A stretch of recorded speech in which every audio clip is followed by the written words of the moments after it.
Then Moon River, yeah. So I don't know how much of this I'll do. We'll see how we go, but it needs to go on to the ending, and I need to write that out probably. So I might end up writing the whole of the music out and sending it to you, because it goes into different key changes and all sorts of things, and you don't need it 6 pages long, I don't think. Okay, so familiar tune to you. It doesn't start right at the beginning of the melody. It starts with a sort of little introduction over the first 4 bars. So it uses part of the melody, but not from the beginning. So I'm starting with B in the top here with my 4th finger. Turn the 3rd finger over. Change to the 4 on the C. Okay, so it's a little bit unusual, the fingering. But I think we'll stick with what they've given. It's a bit small, the print with the fingering, so watch it carefully. So start on the 4, then you put the 3rd finger over, and then just before the end of the line you swap to the finger, to the 4 on the C, okay? Then you start with the tune proper, 2, 3, D, C.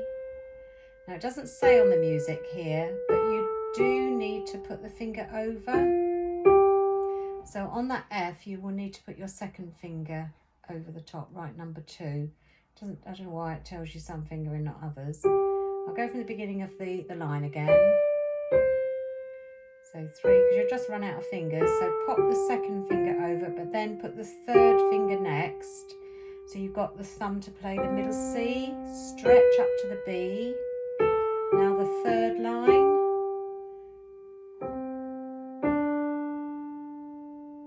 Okay, then it carries on. I don't seem to need to move any hands or fingers here. It's all under my 5-finger group. Now, I'm on this bar now, and again, there's no fingering, but you will need to use an arpeggio fingering. So stretch the hands, so you've got 2 going on at E, 3 on G, and the 5 to the top C.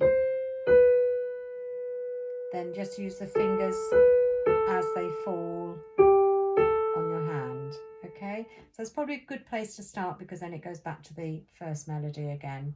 So a single melody, you know the tune, I'm sure, just a little bit of fingering to work out and write in. The left hand is just an accompaniment, okay? It says with pedal, so using the right foot on the right pedal, making sure you can pivot up and down on your heel and you're not having to lift your knee up and down. So basically the pedal will just be 1 pedal change each bar with the first note.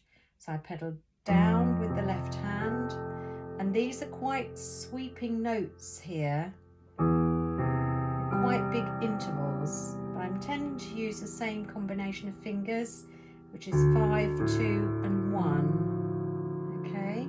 Then the end of the line, you've got a chord, well, it's not a chord, it's an interval really, G and F, which when you fit it with the right hand, sounds better than just playing it on its own, okay? So I'll just do that line again.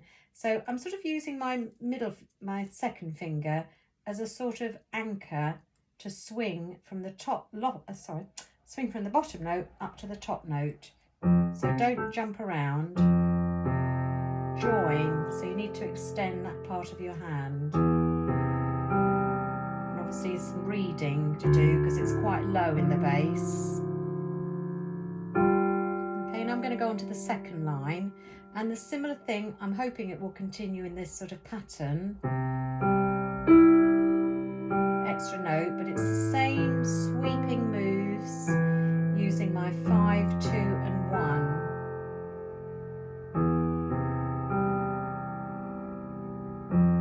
Okay, now I'm going on to the 3rd line. That's E, that bottom note, then B. G sharp, so swing the hand right forward, carrying on. Then the end of the 3rd line, there's a B flat, onto the 4th line, and we you've got another interval of a seventh, which is B flat and A flat. Then the next bar, you've got 6 quavers. Okay, so follow them carefully. And at the end of those 6, you turn the thumb under. It tells you on the music. Play F sharp with the 2, then the B. Then I would take the 2 to the next line, to the E, A,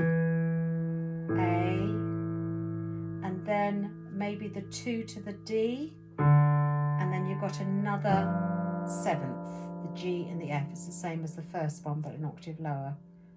Okay, so that left hand, I think a little bit of work on its own before you even try it together. I'm not going to play it together for the moment. Just work at that left hand with the pedal as a practice just on its own.